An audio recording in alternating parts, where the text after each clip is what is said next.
Hello, everyone, and welcome back to Cyrus Webb and Friends. I'm your host, Cyrus Webb, joined by my co-host, Stacey Thomas and Dr. Nessa Short. And welcome us tuning in on our simulcast on Facebook, LinkedIn, YouTube, and on X. Also going to bring in our friends joining us over on IG so they can be a part of our chat. And last but certainly not least, going to connect with our friends over on Amazon Live. Have a returning guest with us here on Amazon today. You guys know him as an actor, director, and also best-selling author. I want to talk to him about his career, of course, his books, and also his newest book that's coming out in just a few months here, and that is Laws of Solomon. I'm talking about the one and only Mr. Eriq Salle. We're going to talk to him about what it's been like for him to create this character, but also to see the way readers around the world are enjoying it as well. Eriq, ladies, how you doing? Great. Great to be here. Good. Thank you. Doing great. I appreciate you being back on with us, Eriq. We know this has been a crazy busy time for you. To kick us off, I just want to ask you about Solomon. What has it been like for you, Eriq, to see the way that this character that you have been able to develop and be able to take throughout this journey has been received around the world? Well, I mean, it's been great. He started off as a side character. So to take a side character and then to make him into a major character and one that warrants his own book has been cool. But he's always been one of my favorite characters as he, grew in book number 2, Laws of Wrath. And I just thought he warranted his own story. So it's sort of a villain origin story, an anti-hero origin story, which is really fun to explore. Yeah. We're going to dive more into that, and I want to remind our audience joining us on the Amazon side that Eriq has put on. You guys know we're wrapping up Prime Week this week. Eriq has put his Kindle editions of all of the books on sale that are out. So make sure you guys take advantage of that deal that's going on. I'm going to remind you of that. Eriq, we're going to talk more about the Law series here in a bit, but I'm going to throw it over to Stacey right now. Okay, sure. Congrats on everything, Eriq. Thank you, Stacey. You're very welcome. Following you for years. You do everything flawless. Lost right? volume. I can't hear you. He can't hear me. Cyrus. Okay, there we go. Okay, I lost your volume for a while. Now I can hear you. How about now? No, yes, I'm good. We're good. Okay, Sorry. So following you for years, right? You're an actor, you're a director, you're an author. You've always made things look flawless. But I'm curious, what has been the greatest challenge you've had in your career? Well, I mean, I think, anything that you pursue that's worth having is going to have its own struggles, no matter what you do. And so, I mean, I don't have necessarily struggles that's unlike any other artist. You have rejections, you have disappointments, you have, I think, the perseverance. I think you have to continue to, the tenacity. But I think that's one that's trying to do something, particularly that's trying to do things big, encounter those things so they're not unique.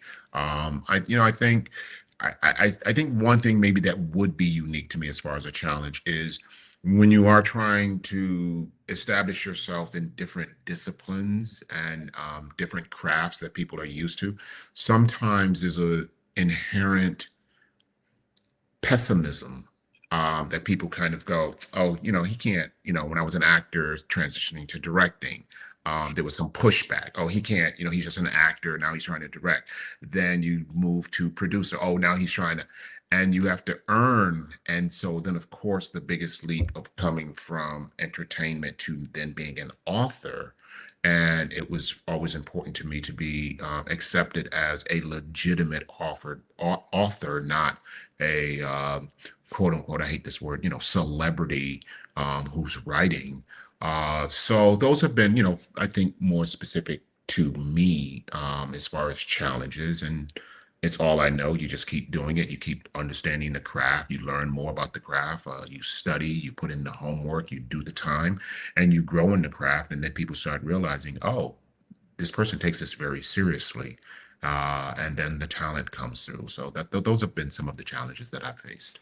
Wow. So as you do things today, have those challenges from the past, like, are you still using how you handled them years ago now?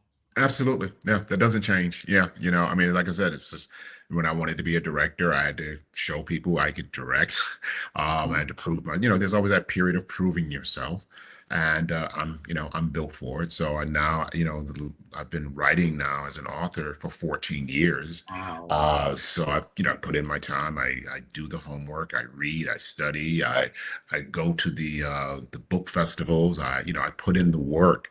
And now we're having a really, really great moment with the great buzz on Laws of Solomon. So people are really seeing, and it is a very uh, strong.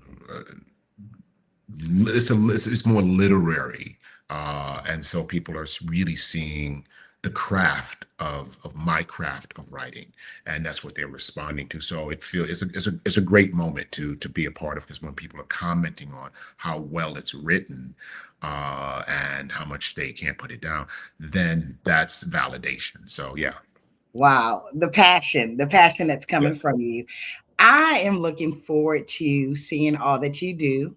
I am Thank you. looking forward to reading about Solomon, and thank you for inspiring us and motivating us all these years and Oh, entertaining thank us. you. I'm Thank gonna you. I'm gonna pass it to Anissa now, and you thank you. Thank you, sis. Appreciate it. Okay, Mr. Eriq LaSalle, it's my turn now. Thank you again. As Stacey has already expressed, for how you've represented in your industry. You brought us quality TV, quality movies. You have been a great inspiration. So I want to say thank you for that. And I want to revisit something she alluded to with regards to the evolution of Eriq LaSalle. We know about you being on ER. We know, everybody knows Coming to America, right? And then you got into, the producing and directing, and now as an author. But specifically in the movie, TV, in that specific artistic expression, if you had someone who was up and coming, a novice, what advice would you give them based on your history, based on the lessons you've learned? Well, I mean, it's what I said earlier. Know the craft. No one can ever take that away. People may have various opinions. You're not responsible, and you don't control whether or not someone appreciates or enjoys your output or your craft or your work. You don't control that. There's always going to be some people that don't like it, don't. But what you are responsible for is learning the craft. So the more you can learn the craft, do the homework, understand the art of that craft. And in this Mhm. case, if we're talking about writing, know great writing, read great writers, read writers that inspire you, read writers that frustrate you sometimes with their talent. Like some writers I like to read a book that makes me mad, or a writer that's so good that I get mad at them, because I'm like, oh my God, like, how do they do that? You know what I Yeah, mean?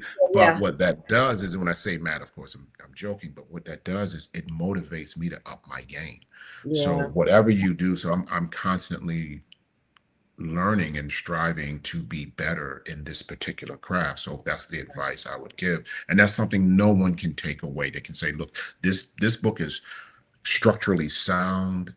It is great characterization. It's great plot. It's driving. It's all of these things. They can't take that away. They still might say, well, that's not my type of book. Yeah. But they can't take away your knowledge and your dedication to the craft, because that's the one thing you do control. So that would be my advice. I can appreciate that. And really, that's in any industry. It's good to put yourself in a Exactly. place where in environments that stretch you, because once you've been Exactly. stretched and you learn and you gain, you become better inadvertently. My last question has everything to do with mentorship. I'm really big on having people. I have been, in retrospect, I could see how there were voices and guides and mentors that spoke into my life to help me get to various plateaus or levels of trajectory in business. If there was a mentor, which I'm sure there was, is there any one thing you could think of that was given to you in the way of advice or direction that helped to change the trajectory of your career? Well, I think, I was fortunate enough to be blessed with a great mentor from the age of 15.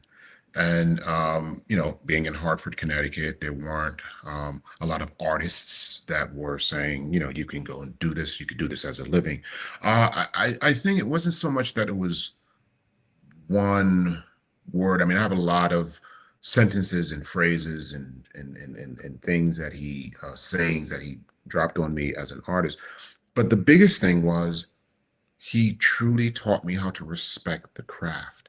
He truly taught me how to, my mother had instilled in me a strong work ethic, just in life, just in general, Right. because, I was Right. raised by a single Black hardworking mama. So, you got to get up Yes. on Saturday morning. So Yes. she, so you Absolutely. had that. He built on that in this specific area and said, as you strive for your dreams, this is the kind of hard work it takes. You have to be willing to do what others aren't willing to do, I to love have it. the type of life that others want to Right. live but can't live. So people want to look a certain way, but they don't want to go to the gym. They don't want to diet. You have Yeah. to be, so if you want that lifestyle and the rewards of that, you want the rewards of your discipline.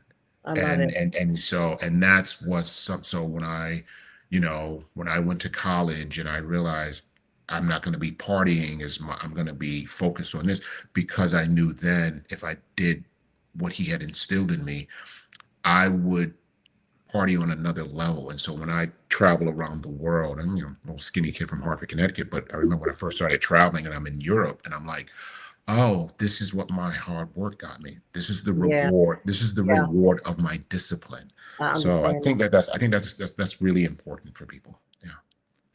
I love it. I love it. You remind me of something I heard years ago that says, if you want to have what others don't, be willing to do what others won't. And that's what it Exactly. sounds like you've done. Thank That's you again exactly. so much. Thank you so much again for what you've done for our community and for the excellent example you No, give. I've enjoyed everything I've seen, and I can't wait to get your book. So I'm going to turn it over now to Cyrus. Cyrus, welcome back. All right. Thank you so much, Ines. I appreciate that. And Stacy, both of you, great questions. Appreciate you again, Eriq. Eriq, I want okay, to go Cyrus, back now I'm to. having problems hearing you. Oh, wow. Really? Okay. Let's see. All right. I think you're muted. No, What I What can't hear about you. now? No, Can you hear me? You can hear me? no. Okay. All right. Let's see. Just one second.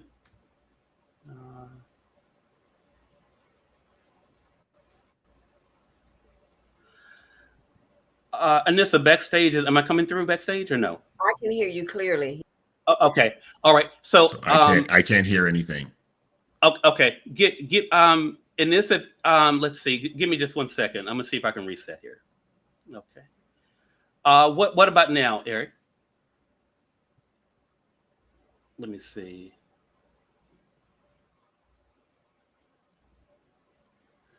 Eriq, what about now? Can you hear me? Nothing. No, you still can't. Okay, give me just 1 second.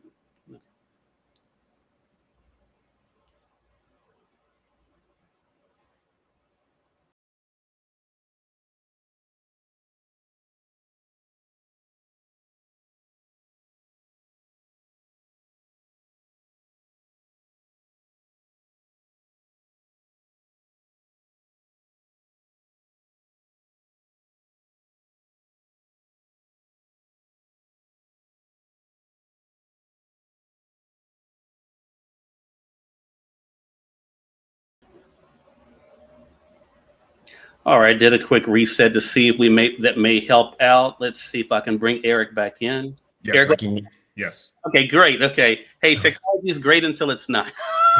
Yes, exactly. Yeah. Look, appreciate you, man. So I want to ask you about the beginning. I'm going to highlight for our audience, Eriq, Laws of Depravity, how this all began for you. I have my copy here with me. For our audience, as I mentioned, the Kindle edition of all of Eriq's books are on sale right now here on Amazon. So make sure you guys do catch up before the new book comes out here.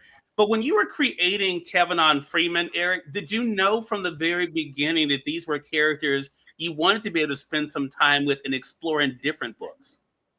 No, actually, at the time I just wanted to write a novel. I was intrigued by that concept, and I found a great story to tell, and I wrote it. Then what ended up happening was, of course, I fell in love with the two protagonists, and I thought they were just really dynamic. And actually, as I tried to get a publishing deal and couldn't, I self-published originally, Laws of Depravity, and then I decided, well, I have these great characters. Let me write another book, and that'll be the one that will, get the publisher and et cetera. And that didn't work. And so then I self-published again, and then I got the publisher. And then the cool thing is the publisher went back and republished the first two books that had been. So no, I did. I thought it was going to be a one-off. And so they were in a weird way. I think I wasn't thinking series, but I think in a weird way, I think the rejection or I hate using words like failure because I don't, but the fact that I didn't succeed on the level that I thought I hoped as far as getting a publisher and becoming a big author, I think that drove me to go back. And so it's a good thing, Yeah. Yeah.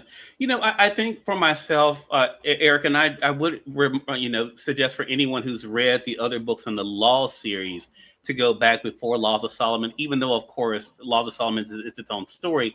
I think to be able to get an idea of how you not only created these physical characters, but you also use places as characters. What has that been like for you to be able to kind of bring us into these cities and to not only show what's happening with the crime, but also what's happening within that city that's kind of creating the situation, the recipe for the mayhem that's happening? Well, I mean, I always like using your background as it becomes its own character. So the first three books take place in New York City, which I lived there for several years. So how can New York not be a character? You know what I mean? And it adds, it elevates the story. Laws of Solomon, which, is very interesting because it is very much a standalone book in a series. So people that have gotten the early copies, like yourself, a lot of them hadn't read the first three books. But once they read it, then they go, oh, now I got to go back and start the series. So ironically, I think this is a cool time for readers because you have your choice. People can read Solomon because it is a bit of a standalone. It's still in the series, but it really is a standalone in the series. So people can do that, and then they're motivated. And I keep getting that a lot. Some people right now, because since Solomon doesn't come out till September 8th, a lot of people are, let me catch up. And so, you guys, Amazon is offering a great deal to motivate people to catch up on the series first and then jump. So, of course, it works. Yes, it definitely works better starting from the beginning all the way through. Is it necessary? No, but there is a high probability from the feedback that I get of like 98% of the people that read Solomon, they're like, oh my God, I got to go back and read the full series now. So so either way for me, it's a win because you're just helping people to discover. But if people are like, I don't have time to read the first three, but you will want to. So it works either way. Exactly. Let's stay with that for a second with Laws of Solomon, because there are a couple things that you do in the book itself. In fact, someone, hello to you, Nene, over on Amazon, says that if you haven't, you have to get the first three books. So yeah, I totally agree that, I didn't know going into Laws of Solomon, Eriq, that it was going to be something that kind of was its own life. But I totally agree with Nene in exactly what you're saying, that, hey, it's one of those books, if you start with that one, you still will be okay. I want to talk about that, and I'll talk around this, but you know what I'm talking about, Eriq. One thing that surprised me that I was not expecting, but it does fit life, and that is getting a more whole view of Solomon in this book. Right. And I think it goes to, and I probably for readers, you probably already hearing this discourse happen, because I think for a lot of us, when we think about a quote unquote bad guy or a villain, we try to be able to judge them based on what they've done by itself. Right. How much fun was it for you to play with more of Solomon's story in this book? Oh, it was a lot of fun because, I use a lot of, obviously my first love and how I came into the arts is by way of acting. And so movies play a major part. So a lot of my books are influenced by some of my favorite movies. So Laws of Depravity is influenced by one of my favorite films, Seven. And whereas the killer is preaching a sermon. Book three, I mean, it's a combination of things, but book two was loosely based on The Godfather, and so that's the book that in book two was where we really meet. We meet Solomon first in book one, but just for like 2 lines. In book two, he has more. So Solomon was my version of Luca Brasi. Luca Brasi from The Godfather, who was Marlon Brando's henchman and consigliere. And so I was like, wow, what would it be? It would be really cool to have that kind of character. Well, when I read The Godfather, Luca Brasi does a lot more in the book, a lot of horrific things in the book. So you're like, oh my God. So I was like, I want to explore what a quote unquote, the origin story of a villain, or who we see as a villain, but to humanize them in such a way that you understand why they are the way that they are. And so Solomon became a great tool to do that. And so so now ironically, Solomon started off with the influence of The Godfather as Luca Brasi, but now in the Book of Solomon, that's loosely based on one of my other favorite films, which is Man on Fire, the Denzel Washington version, which was a remake of a Scott Glenn film, but the Denzel Washington version of Man on Fire is one of my favorite films. And so Laws of Solomon becomes loosely based on that version. So it's a lot of fun to explore this tortured soul who but you understand why he became so tortured and how he became tortured. And so when you get to share that with the reader, it makes the reader humanize this person much more. And then it just makes for a more interesting ride and read. So yeah. Yeah. Are you, I want to ask you this question, Eriq, then with that being said, because I think a lot of times with the other books, the first 3 books, we're always looking at the motivation, right? As to why is this happening? Why are priests being killed? Why is this, there's always the question of why. Right. Do you feel like with Laws of Solomon that it becomes less about the why, about why something happened, more so about what is it that leads to a person becoming an individual like this? I think it's a combination. I just think we reversed it. I think it is. Okay. I think the why becomes maybe a secondary question, which is at the end, Solomon starts realizing there might be a reason why my life has been so troubled and so traumatic, and it might be for one moment. Like, and he's having a comment. I don't want to give things away, but he's having a conversation. He goes, maybe I'll never know why my life was the way that it was, but if you go and do this, at least it makes sense, because everything has led up to this moment. Everything has led up to this interaction. Everything has led up. And where does that lead for him? And him not even understanding and knowing that there is redemption even for. So that was another question. A big theme is, can a man who's done some of the most horrendous things imaginable, can they be redeemed? Right. And so I'm just asking different types of questions, and I'm making different types of demands on the reader. And so we take someone who's done some horrible, self-admittedly, I mean, he's the first to tell you he's done some horrible things.